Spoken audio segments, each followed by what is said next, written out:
చెప్పు, సాక్షి ఉందా? ఏది?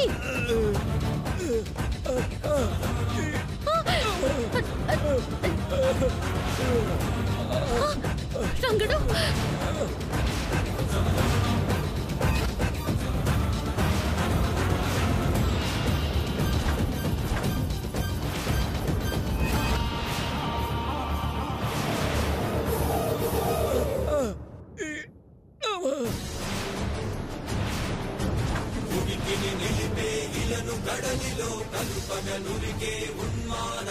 రంగా రంగా లేరా?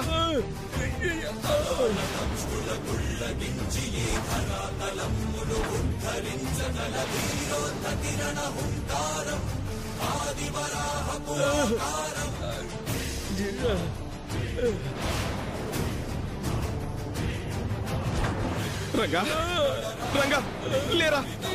లేవరా? నీకేం కాదులే. రంగాలే. రంగా. రంగడు, రంగడు, ఒరే రంగా, చెప్పరా, నిజం చెప్పరా, నిజమైతే చెప్పరా, చెప్పరా. రంగారావు గారు చెప్పింది ఎవరు?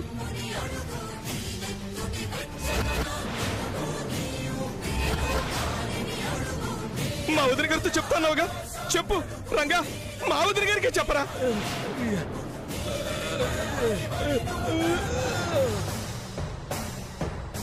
నిజం చెప్పు, చెప్పు రంగడు.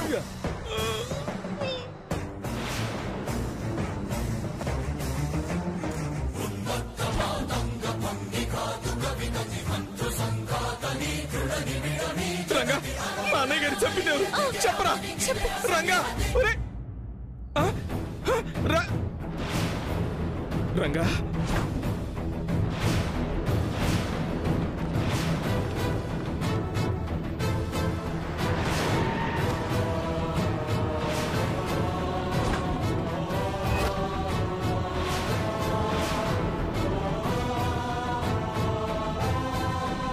ఒరే రంగా, రంగడు లేరా? లే రంగా.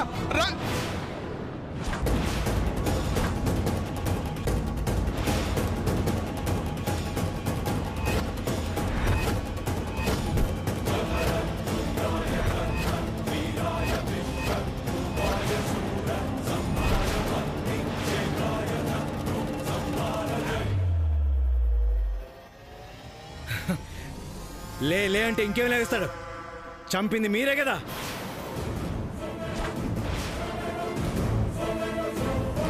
ఏంటి అలా చూస్తున్నారు? రంగడు రాడు అనుకుని వాడే మాకు వ్యతిరేక సాక్ష్యం అని ఇప్పటిదాకా తెగ వాగారు. చూపించాడుగా. ఆ రంగడే వచ్చి ఎవరిని చూపించాడు? చనిపోతే ఎవరు అబద్ధం చెప్పరుగా. ఇక నేనేం చెప్పక్కర్లేదనుకుంటా. దోషి సమంత అని ఇప్పటికే అర్థమై ఉంటుంది.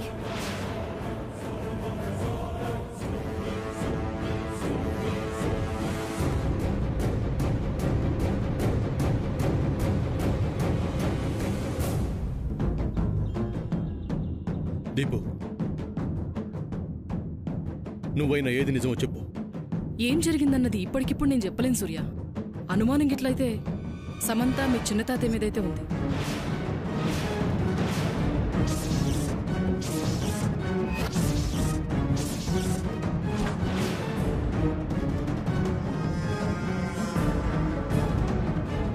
నేను చెప్పినా కదా, రంగణ్ణి మీ చిన్న తాతయ్య గిట్ల ఫాలో అయ్యిండని. సమంత రంగణ్ణి బెదిరించిందని నేను గిట్ల ఫోన్ చేసి చెప్పినా కదా. నన్ను కూడా ఎవరో కిడ్నాప్ చేసిరు. నేనే గిట్ల తప్పించుకుని వచ్చిన. అంటే ఇన్వెస్టిగేషన్ జరగాలి, అప్పుడే నిజమేంటో తెలుస్తుంది. సాక్ష్యాలు ఇంత క్లియర్ గా కనపడుతుంటే ఇంకా ఇన్వెస్టిగేషన్ ఏంటి మేడం? గ్రాండ్ మా కూడా రంగడు చనిపోతూ సమంత వైపు హరికృష్ణ గారి వైపు చూపించి చనిపోయాడు. దానికి అర్థం ఏంటి? వీళ్ళే అంతటికీ కారణమని కదా.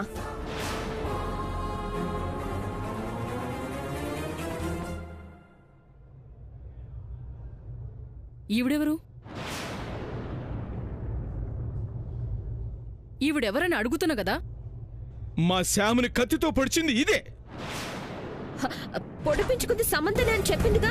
అసలు ఏమైతుంది ఇక్కడ? ఆపండి ఆపండి ఆపండి ఆపండి.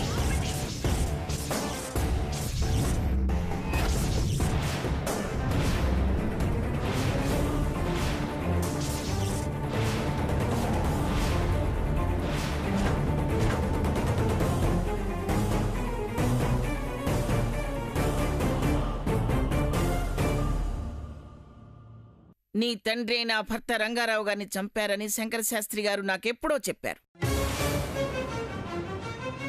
కాకపోతే ఎక్కడో చిన్న అనుమానంతో పూర్తిగా నమ్మకుండా వచ్చానిన్నాళ్ళు. ఈ రోజుతో అనుమానం కూడా నివృత్తైపోయింది.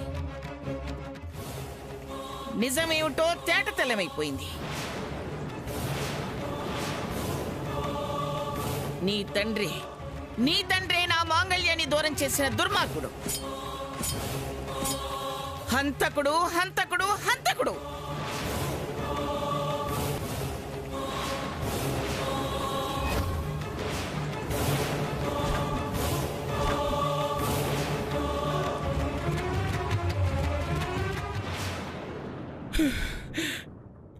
వదినమ్మా,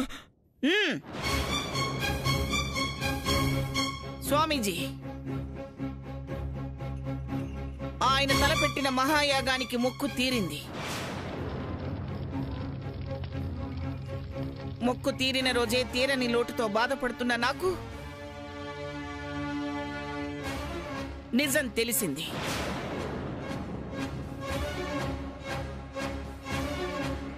నా వంశం కోసం చేసిన ఈ మహాయాగం వల్ల నా ఇంటి పెద్ద దిక్కు ఆత్మశాంతి కలిగేలా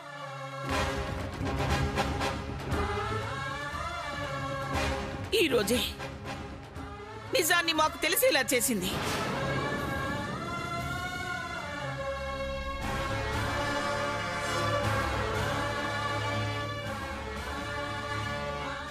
మీకెప్పుడూ మా కుటుంబం రుణపడి ఉంటుంది. ఇంక మాకు సెలవు ఇప్పించండి.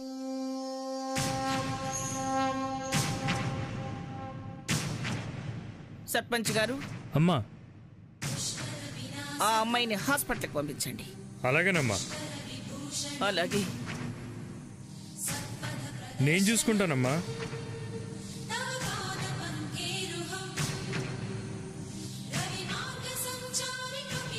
రా బేబీ.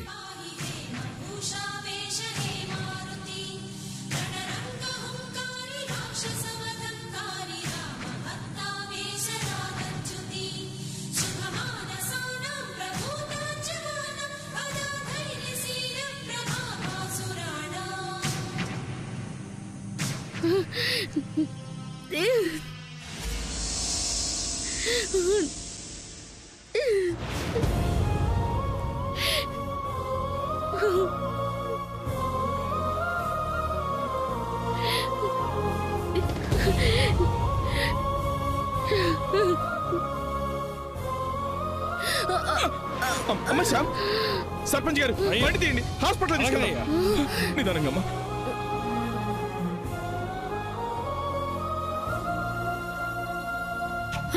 రంగా, రంగా, అయ్యో, రంగా, రంగా, రంగా, రంగా, రంగడు, రంగా లేరా, రంగా, రంగడు లేరా, రంగడు లేరా, రంగా, అమ్మమ్మ వచ్చింది లేరా, లేనా, ఒక్కసారి చూడు నాయనా, రంగా, ఒరే రంగా, రంగా లేరా, రంగడు, నన్ను వదిలేసి నువ్వెలా వెళ్ళిపోతావురా భగవంతుడా, ఏమిటయ్యా ఇది? నీ సన్నిధిలో నా బిడ్డను బలి కోరతావా?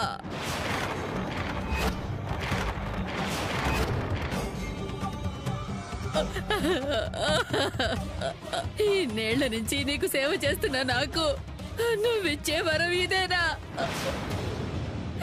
చిన్నతనంలోనే వాడికి తల్లిదండ్రులు దూరం చేశావు. ఊహ తెలిసిన సమయానికి వాడికి మాట లేకుండా చేశావు. ఈ వయసులో నాకేదో తోడుగా ఉంటాడనుకుంటే వాణ్ణి కూడా లేకుండా చేశావు.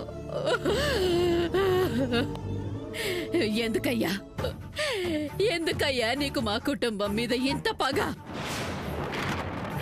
ఇదెక్కడ న్యాయం? చెప్పవయ్యా, చెప్పు. రంగా, రంగా, లేవయ్యా, లే, రంగా, రంగడు.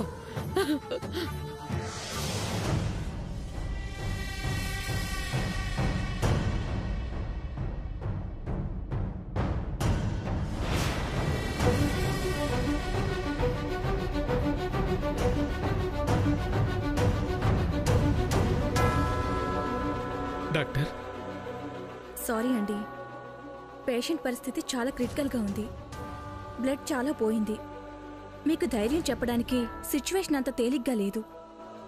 పేషెంట్ని మీరు మా దగ్గరికి తీసుకురావడంలో చాలా ఆలస్యం చేశారు. ఇది చాలా సివియర్ కేసు అండి. అలా అనకండి డాక్టర్. మీరే ఏదైనా చేసి మా అమ్మాయి ప్రాణాలు కాపాడండి. మేం చేయాల్సింది మేం చేస్తాం. ఆ తర్వాత గాడ్ గ్రేస్. డాక్టర్ అవునండి, 24 గంటలు గడిస్తేనే గానీ మేమేం చెప్పలేం. స్టమక్ లోపల చాలా వరకు ఇన్ఫెక్షన్ స్ప్రెడ్ అయింది. 50-50 ఛాన్సెసే ఉన్నాయి. అలా అనకండి doctor. Nurse, yes madam. Operation theatre ready చేయండి. అలాగే బ్లడ్ కూడా రెడీ చేయండి. Okay madam. మీరు మిగతా ఫార్మాలిటీస్ పూర్తి చేయండి.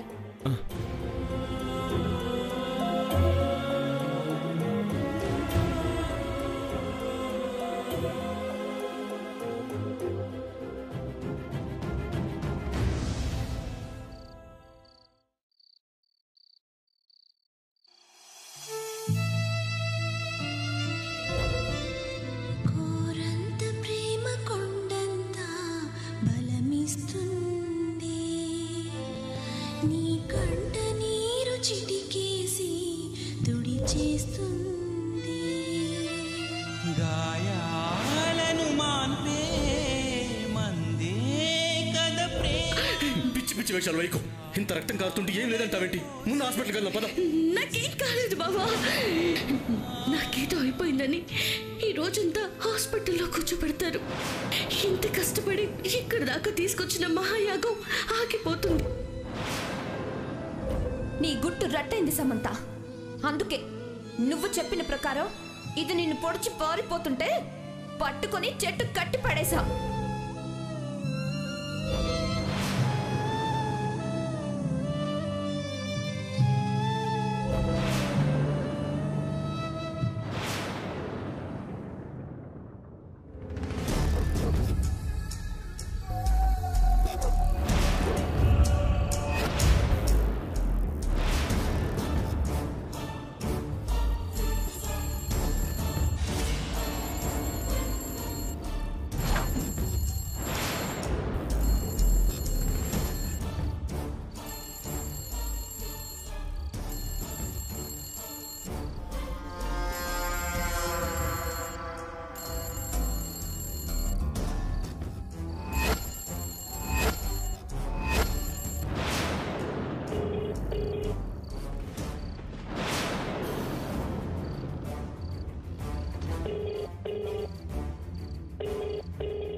వీడు సూర్యకు ఫోన్ చేస్తున్నాడేంటి? ఏం చెప్పడానికి అయి ఉంటుంది? సూర్య, ఫోన్ అటెండ్ చేయరా. హలో సూర్య, నేను రా. శ్యామ్ పరిస్థితి ఏం బాలేదు నాన్న. చాలా క్రిటికల్గా ఉంది. మనం హాస్పిటల్లో జాయిన్ చేయడం లేట్ అవటం వల్ల ఇన్ఫెక్షన్ స్ప్రెడ్ అయిందని చెప్తున్నారు. 24 గంటలు గడిస్తేనే గానీ ఏ విషయమో చెప్పలేమంటున్నారు. ఒరేయ్, నువ్వు తొందరగా బయలుదేరి వసుంధర హాస్పిటల్కి వచ్చేరా.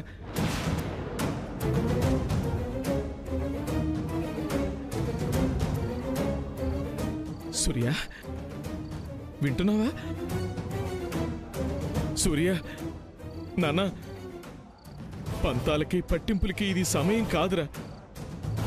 నీ కళ్ళకు కనపడిన ఆధారాలు నిజం కావు, అవన్నీ అబద్ధాలు.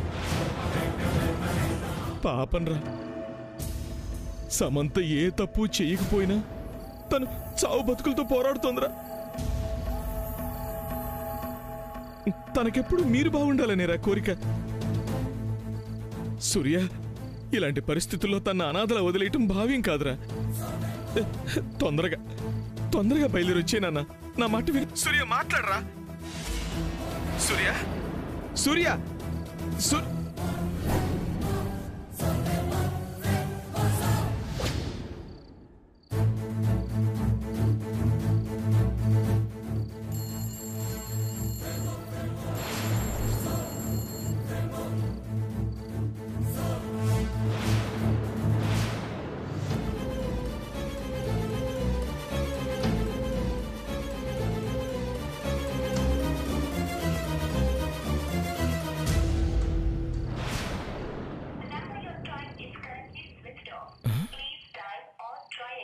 స్విచ్ ఆఫ్ చేసేయండి.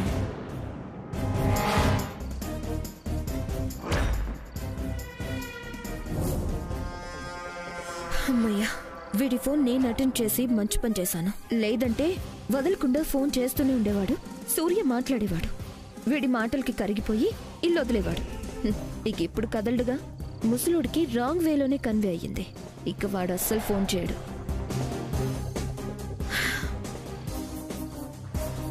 అదన్నమాట సమంత సంగతి. ఏ క్షణంలోనైనా దాని చావు కబురు సమ్మగా నేను వినొచ్చు. I'm waiting Samantha.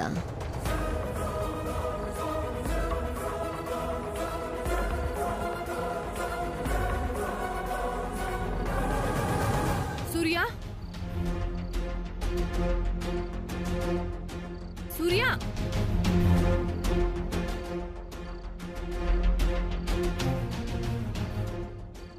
ఏంటక్క? నువ్వు చేస్తుందేం బాలేదు సూర్య. హాస్పిటల్లో శాముద్నకి సీరియస్ గా ఉందని చిన్న తాతయ్య నీకు ఫోన్ చేస్తే కనీసం మాట కూడా మాట్లాడకుండా ఫోన్ స్విచ్ ఆఫ్ చేసావట. ఏంటక్క నువ్వు మాట్లాడేది? చింతాతయ్య నాకెప్పుడు ఫోన్ చేశాడు? అయిందేదో అయిపోయింది. ఇప్పుడు నాకు సంజయ్షిల్ చెప్పాల్సిన అవసరం ఏం లేదు. చిన్న తాతయ్య నాకు ఇప్పుడే ఫోన్ చేసి చెప్పారు. శాముద్న కండిషన్ చాలా సీరియస్ గా ఉందంట. హాస్పిటల్లో జాయిన్ చేయడం లేట్ అవ్వడం వల్ల ఇన్ఫెక్షన్ అయిందంట. 24 గంటల వరకు ఏమీ చెప్పాలని డాక్టర్స్ చెప్పేశారంట. బతికే ఛాన్సెస్ కూడా చాలా తక్కువగా ఉన్నాయంట. అమ్మ ముసలోడా, ఇటు పనవ్వలేదని అటు నరుక్కుంటొచ్చావా? ఇప్పుడేం చేయాలి? సూర్య, చిన్న తాతయ్య కంగారు పడిపోతున్నారు. నీతో మాట్లాడి వెంటనే ఆదిత్య హాస్పిటల్కి రమ్మన్నారు. కోపానికి ప్రాణానికి ముడిపెట్టకు సూర్య. నువ్వు ఇంకేం ఆలోచించకు, ముందు బయలుదేరు. అక్క, నిజంగా నువ్వు చెప్పే వరకు ఈ విషయం నాకు తెలియదు. తెలుసుంటే అసలు ఆగేవాడిని కాదు. నేను మనిషిని, మురగాని కాదు. పద.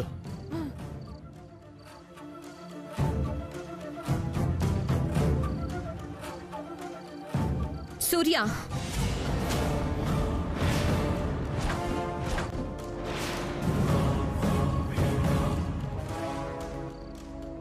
ఎక్కడికెళ్తున్నావు?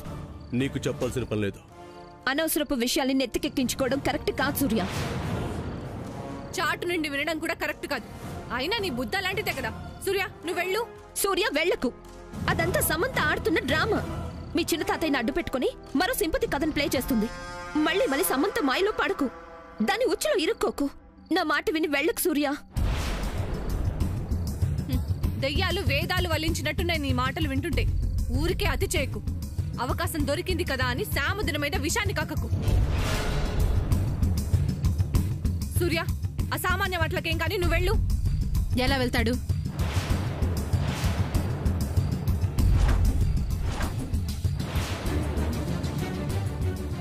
ఎలా వెళ్తాడు?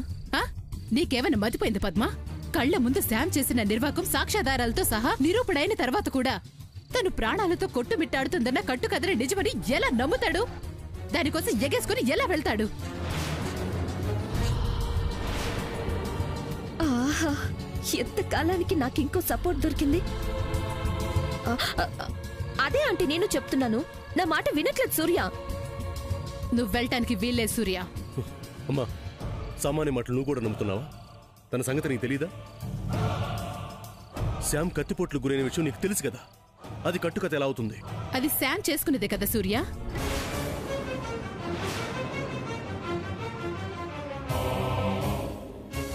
తనేగా మన దగ్గర మెప్పు పొందడం కోసం వాళ్ళ నాన్న మీ తాతయ్యని చంపిన విషయాన్ని మసక బార్చడం కోసం మనిషిని కుదుర్చుకొని మరీ పొడిపించుకుంది.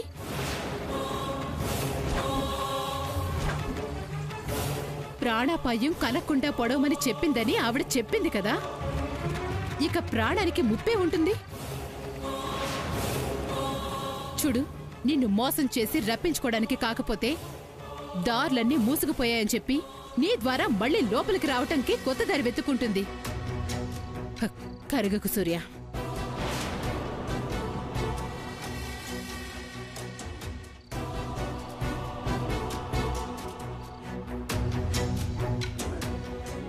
అదే సూర్య నిజం. నా మాట అంటే నీకు నమ్మకం లేదు. కనీసం నిన్ను కన్నా ఆ తల్లి చెప్తున్న మాటలైనా నమ్ము. అంత మోసం సూర్య. నిన్ను ట్రాప్ చేయడానికి, సెంటిమెంట్ తో నిన్ను పడేయడానికి చేస్తుంది. అర్థం చేసుకో.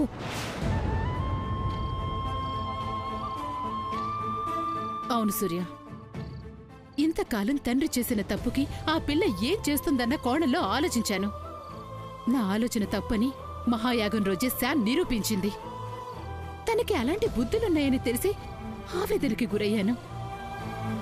అలాంటి అమ్మాయి మీద సానుభూతి చూపించానేంటా అని నన్ను నేనే నిందించుకున్నాను.